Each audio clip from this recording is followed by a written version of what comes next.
Hey guys, in this video I'm going to show you how you can schedule your Google Meet in advance. For this, type Google Meet in your browser. The first link which you get the official link, click on that, and when you click on that, this page will appear. This page will contain all of the things, and this you need to go to this new meeting option. Just click on this third option, schedule in Google Calendar.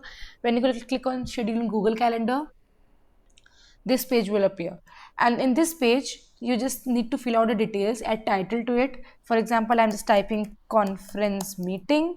You can give any name, and then just set a date. Just let's say we are meeting on 13th from 1 to 2, and then that's it.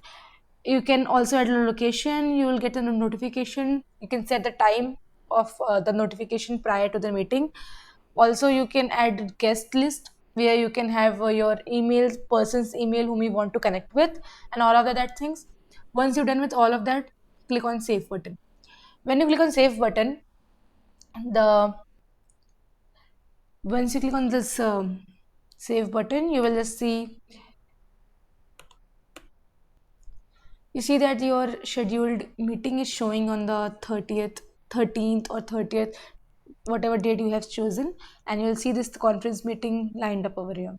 And when you click on this, you will get this link join with Google Meet, and if the person is not getting the email or notification, you can just send this link while copying from here, and then that person can be joined. Okay, that's it with the video. Thank you.